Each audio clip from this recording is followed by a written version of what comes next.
Back in the year 2021, I was listening to the album Phanerozoic 1 Paleozoic by the band The Ocean.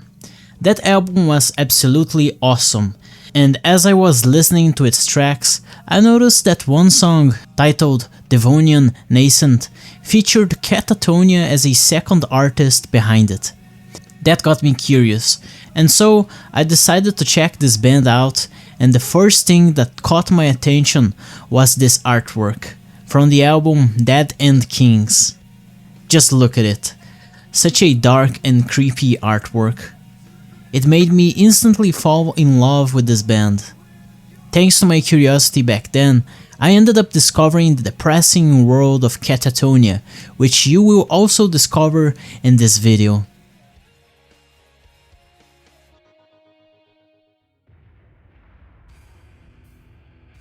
The band was founded by Jonas Renksy and Anders Nystrom in Stockholm back in 1991. Jonas did the vocals and played the drums, while Anders played guitars and bass. Early Katatonia featured a sound that was basically a mix of death doom with a touch of black metal. Back then as well, Jonas went under the name Lord Set, while Anders went on as Sombrios Blackheim. It was common for black metal musicians back then to have these edgy names, such as we see with Katatonia, but that didn't catch and they moved on to just use their real names instead. Katatonia's first album was Dance of December Souls, released on December 15th, 1993. By that time, Guillaume Lahuche had joined the band as a bassist. Ignoring the uninteresting artwork, Dance is a very raw and dark album. Because it is so atmospheric, that is the reason why I consider both this album and the demo that preceded it to be black metal aligned works. The themes present in this album are a mix of sorrow with a mystical and religious imagery to it. My favorite songs out of Dance of December Souls are Velvet Thorns of Dreamwheel, Tomb of Insomnia, and Dancing December. Some of the songs present in the album were recycled from the demo that preceded it, called Jehovah Elohim Meth, but my favorite song from that demo isn't featured in this album for some reason. The song is titled Crimson Tears, which is basically an outro with the sound of dripping water and what I picture in my mind to be some sort of underground pool chamber with gothic arches and pillars surrounded by the murky water that flooded said chamber. That's a mental image for you. In the end, the debut wasn't a standout work for the band, and neither did it leave a mark in me. But the next release is, in my opinion, much more memorable. For Funerals to Come was an EP released in 1995 that saw the band abandon the black metal aspects of their previous works and focus solely on death doom. Even though the band changed its sound, the lineup remained the same. Here we see the band shifting their songwriting into a direction much more similar to what they would end up doing later in their career. The songs have more depressing themes, although the mystical imagery remains present. I also like the artwork for this release. It looks creepy and mysterious. For Funerals to Come is an EP I associate with something that happened to me not long after I discovered this band. Back a few years, I lost a friend. He had a few health issues, and one day, he just passed away because of them, out of nowhere. It was impactful for all of us from that group of friends. I remember it was late at night when another friend told me about what had happened. That night I didn't sleep. Instead, what I did while being alone at home was to listen to For Funerals to Come. After all that happened, I parted ways from that group of friends. The one I lost I saw as being the glue that got us all together, and without him, being there with them made no sense anymore. The band's sophomore Brave Murder Day was released on August 1st, 1996. Out of the band's entire discography, this has the purest death doom sound they ever produced. Jonas sang the clean vocals and played the drums. Frederick Norman joined as a second guitarist.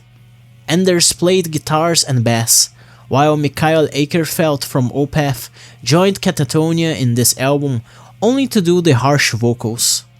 Yes, that's right, Mikael from Opeth is in this album. And if you're interested, check my other video on Opeth. But let's move on. Brave Murder Day has the band's harshest vocals out of the band's entire discography. All thanks to Mikael. The artwork is also very memorable and I like it a lot. I remember back when I first saw it, I didn't understand what was going on, until I realized that this thing we're seeing is a dead bird. Yep, that's right. The themes presented in this album are basically the same as For Funerals to Come, but the songs are better polished and the instruments overall sound much better. My favorite songs from this album are Brave, Murder, Day. Yes, the title of the album is literally the first 3 songs, and then the song curiously titled 12. This song 12 is a reworked version of Black Erotica from For Funerals to Come. The version from that EP sounds much more raw and the instruments are just played worse. So I obviously prefer this version from Brave Murder Day. And also, at a certain point in the music, we get what I'm gonna call as a guitar solo that is quite simple, and yet, in the entire context of the music, it still is one of the very best solos I heard in metal, ever. But that's just my opinion. Some people consider Brave Murder Day to be the band's greatest work, while I personally think it is definitely up there as one of their best works, but not the best. Before the band completely shifted their sound into the more familiar one we have nowadays, they released another EP in Sounds of Decay, which came out on December 8, 1997.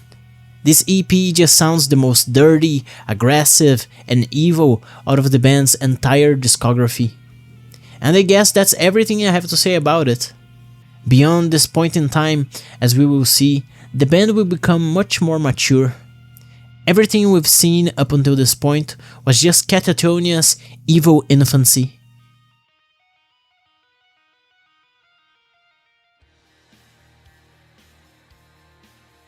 The next album was released on April 27, 1998, and it is titled Discouraged Ones. This time, the band saw a major shift in genre, as now they played a mix of doom metal with alternative metal. And the lineup also changed, for besides Anders, Fred and Jonas, we ended up with Mike Oretoft on bass. Discouraged Ones is unique due to the fact that, just as its title already tells us, it is by far the most depressing sounding album ever made by the band. Although this album isn't a black metal one, nor even remotely close to the SPM, I think it does a much better job than many albums from those two genres when it comes to providing you with the bleakest atmosphere you could ever imagine possible in an album. Man, if you were to ask me what is the most depressing album ever made, this is it. Katatonia has also had the habit of releasing deluxe editions and anniversary editions of their albums with bonus songs, such as we also have with this one. One of the extra songs included is titled Scarlet Heavens, a very long and great song to close the album. Beyond that, my favorites from this album are I Break, Cold Ways, Gone, and Saw You Drown. The song Dead House is quite relatable to me, for I've had some experiences of living in a place I completely despised and felt not comfortable at all. In the end, that's what you should expect out of Katatonia's discography from this point onward. The songs are relatable to everyday things anyone could go through, painful experiences anyone has gone through in their lives, and that's why Katatonia is such a profound band. This is a band that evolved with the times. We will see how in the more recent albums their themes have become more modern, and so the band has remained consistent by adapting and evolving as societies and individuals' problems also have changed. The way I realized Katatonia was my favorite band was one time when I was coming back home from a friend's house. Back then, we used to do churrascos at my friend's, the one who I mentioned previously that passed away. It was a cold night, something out of the ordinary for summer, as it was back then, and while I walked home, I was listening to the song I Am Nothing on my earphones. That was when I connected with Katatonia and realized that many of their songs spoke to me. Maybe nowadays not so much, but back then, they were the band I needed to listen to. The song I Am Nothing is from the album titled Tonight's Decision, which was released on September 13th, 1999. It has a bigger emphasis on its alternative metal side than it does to the doom metal. It also sounds more clear and less depressing than Discouraged Ones.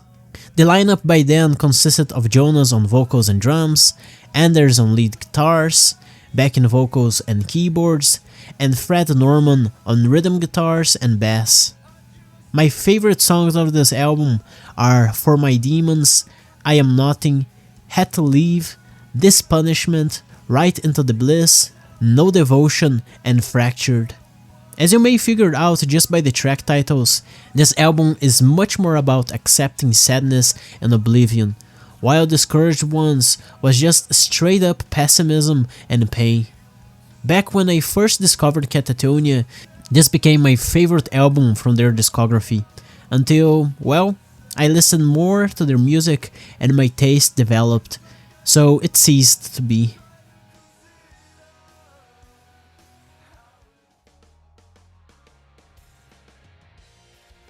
Last Fair Deal Gone Down was released on May 8, 2001. This album has much less atmosphere in comparison to what came before and instead focuses more on the song lyrics and overall structure. The band improved drastically their musical prowess with this new album. The band's lineup kept Jonas, Anders and Fred, but Matthias Norman joined on bass and Daniel Liljeqvist on drums. I don't know how to pronounce that.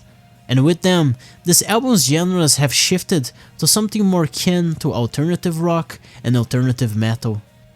The same lineup would be kept for the next few albums the band would release in the near future.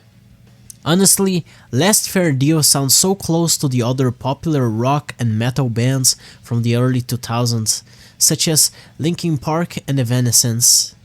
For me, it makes no sense for this album not to be as popular as the other works released in those years. But well, suffice to say, Last Fair Deal Gone Down, and more specifically, its deluxe edition, is my favorite Katatonia album of all time. It has the most memorable songs, the most replayable, the most relatable, the most poetic, and at the same time that the songs keep the depressing thematic, they can still sound positive if you interpret them in a slightly different way. Up until this point, Katatonia was forcing sadness and depression onto you, but with this album, it is totally up to you whether you feel happy, melancholic, or just sad with the music. The artwork represents the more negative aspects of the music more perfectly. You live or have lived in a house dirty like that, a house of despair and torment, a dead house you could say. Will you accept your dire reality, or will you rise and fight for something better? My most favorite song from the album is Sweet Nurse, but every single song is great. Dispossession, Chrome, We Must Bury You, Tear Gas, I Transpire, Tonight's Music, Clean Today, The Future of Speech, Passing Bird, Sweet Nurse, Don't Tell a Soul, Sulfur, 38047, Help Me Disappear, and Oh How I Enjoy the Light. After Last Fair Deal, Katatonia released on April 29, 2003, their only concept album to date, Viva Emptiness, with a more progressive metal sound than anything they've made so far in their discography. The story the album presents you is about a criminal who was once powerful and feared, but one day he decided to leave his organization, to try to live in peace with his closest ones, like a normal family, but he's unable to do that, for the ghosts of his past come to haunt him and his family. I think the artwork for the album is nice, and this work sounds very loud and very epic. One curious thing about this album is that its deluxe edition is vastly different from the original work. While other albums only include a few extra songs, for Viva Emptiness we had a complete overhaul in the album's mixing, and even a few songs are structured differently. We have Inside the City of Glass as a great example of that, which is a completely different song in comparison to the original version. Along with that, Wait Outside is a song that was included only in the deluxe edition, and not even as a bonus song, instead as an integral part of the album's narrative. Other good songs in this album are Ghost of the Sun, Sleeper, Burn the Remembrance, Evidence, and Complicity. Although Viva Emptiness is a concept album, I don't think this is their best work ever made. And I have even seen some people claim this to be the band's worst release, which I honestly completely disagree with, but whatever. The Great Cold Distance was released on March 13th, 2006. This time the band kept the progressive metal from the previous work, but went back to a more doom metal sound, differently from the previous two works. This time, the anniversary edition for The Great Cold Distance has so much bonus material that it became double the length of the original album. If you're not familiar with Katatonia but remembers, at some point in your life, having listened to a song by the band, then it most definitely was a song out of this album. For The Great Cold Distance is Katatonia's most popular work. Just open Spotify and you will see how the band's top songs are almost all out of this album. Both its bass songs and its bonus songs are great. Not only that, but the material present in here is the most accessible material ever made by the band. If you're interested in Katatonia but are not accustomed to metal music, or if you just want to first listen to their most accessible material instead of going through their discography by release order, then I suggest you start listening to them with this album. With that said, the best songs out of The Great Cold Distance are Leaders, Deliberation, My Twin, Consternation, July, Journey Through Pressure, Dissolving Bonds, and Code Against the Code. My Twin specifically is about when you had someone that was so alike yourself, as if you were twins, but something happened to that person. Maybe he moved on with life, or just passed away, but the thing is, you're now alone. Safe to presume that everyone watching this has had a twin. We all have felt that feeling. The song Journey Through Pressure talks about when we go through the most difficult and harsh times in our lives, but we manage to survive and make it to the other side. While Dissolving Bonds is about losing meaningful connections in life, it being either family, friends, or anybody else in that matter. In the end, this is another profound album by Katatonia, and you should listen to it.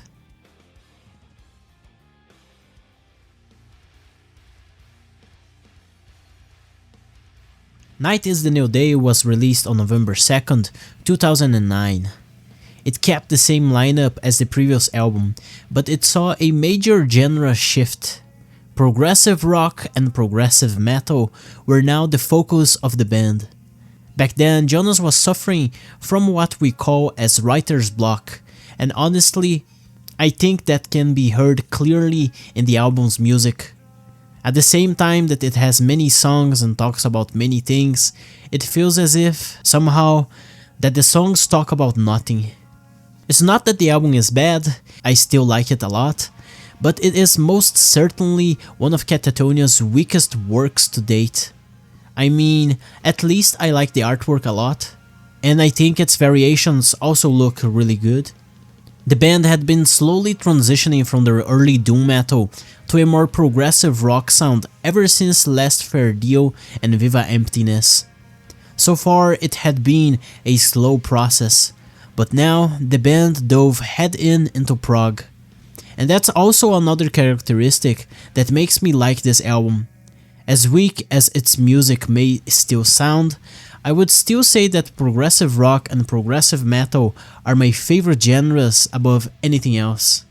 The best songs out of it are Forsaker, The Longest Year, Onward into Battle, Nephilim, Departer, Ashen, and Sold Heart. Something else we can also start to see with this album is how Katatonia, although keeping the down-to-earth, relatable lyrics, starts to include more mystical, mysterious, and fantastical elements into their songs once more.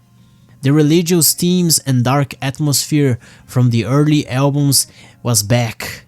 That's right. Dead and Kings was released on August 27th, 2012.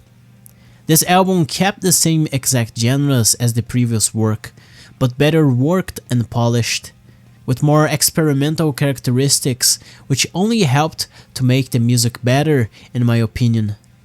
The lineup this time changed. The Norman brothers Fred and Matthias left the band, and in their place, Per Eriksson entered the band as a guitarist and Niklas Sandin as a bassist. Dead and Kings was the first album I ever listened from the band, and because of that, it has always been my template from which I compare every single other Katatonia album to. I really like this album, its sound and its presentation. The aesthetic and visual representation for this work is just perfect. The best one the band has ever had. And if you ask me, they should have continued with this style in future albums. The Dead Bird is just so memorable, just look at it. It was precisely this dark presentation, this Dead Bird, the music filled with doom and sorrow, that made me interested in listening to darker music. Ultimately, had it not been for Katatonia, I probably would have never listened to black metal and other doom metal bands. The best songs out of this album are The Party, Hype None, Lithian, Dead Letters, and The Act of Darkening. But well, I think the entire album is good, from start to finish.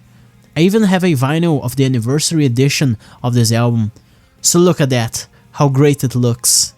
The Fall of Hearts was released on May 20th, 2016. It is by far the most progressive of all the albums ever made by Katatonia. The songs here are all long and unique, and also, curiously, besides The Great Cold Distance, this is Katatonia's second most popular album ever made. I don't know why or how, but well, it is what it is. The lineup changed again. Per left the band and Daniel Moilanen joined to play the drums. The best songs out of this album are Take Over, Serene, Old Heart Falls, Serac, Shifts, and Pale Flag. But honestly, every single song out of this album kicks ass and I love it very much. Normally when a band does a more progressive work, it doesn't do very well. But surprisingly with Katatonia, this album was extremely successful, so I think that's great. Another thing that is great is the artwork, with this large raven flying down to some sort of wasteland or bogland. I just think it looks really good and it represents the bleak, mystic and sorrowful sound of the album really well. I'm a very visual person, and to see good artwork is important for me to know what I should picture out of the songs present in the music I'm listening. That's a fact about me that you now know.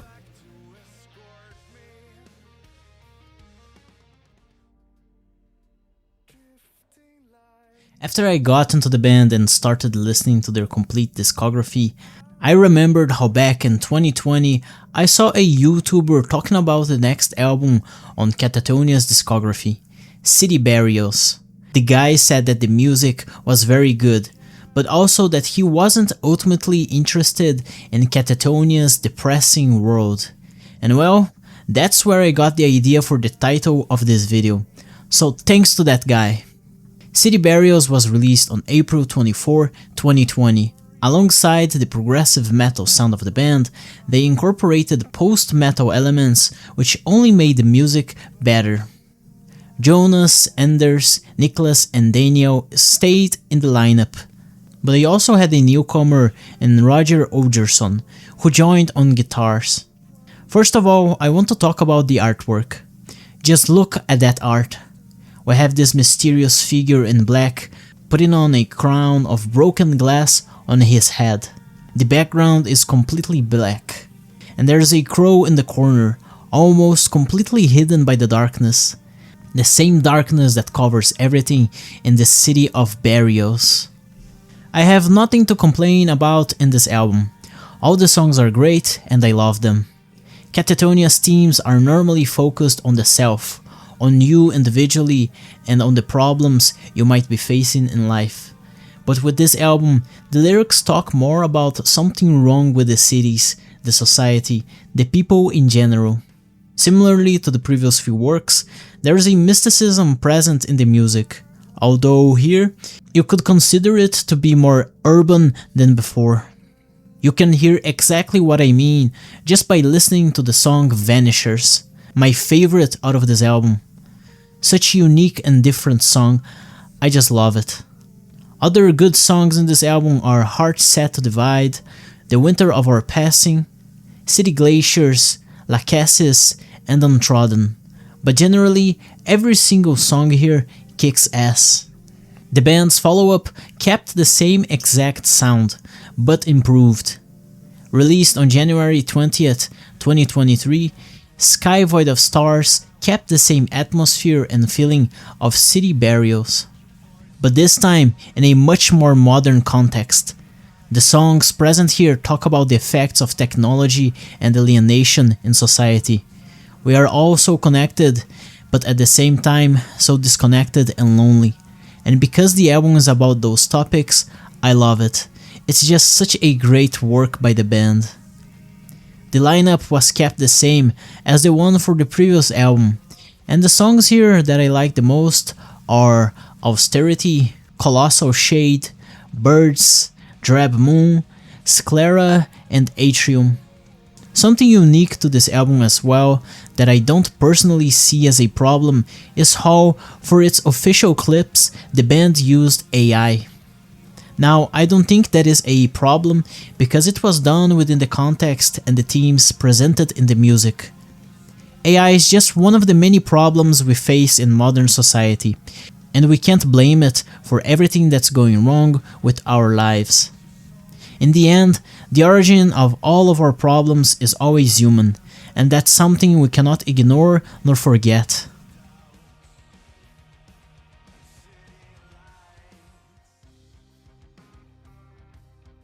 Nightmares as Extensions of the Waking State came out on June 6th, 2025, and honestly, in my opinion, this album is Katatonia's equivalent to Opeth's In Cauda Venenum. The artwork is good, but the music is the most unsatisfying, boring, and disappointing the band has ever created.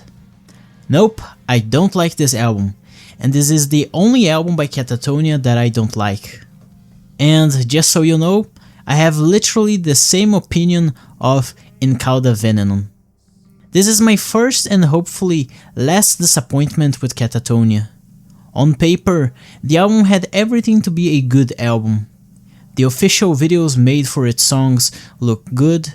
The album kept the post-metal and progressive metal of the previous works, only including in some aspects of alternative metal.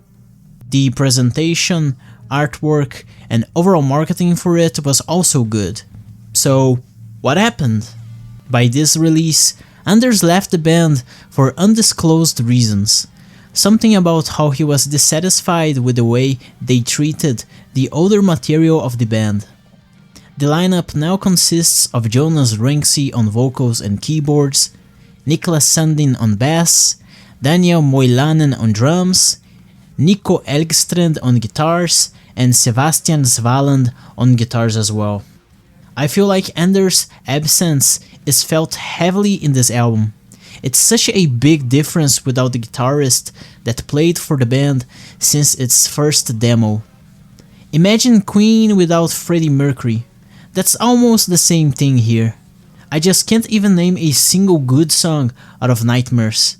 And what a random title. What's up with it? Maybe I could consider Lilac or Wind of No Change as the most decent songs from it.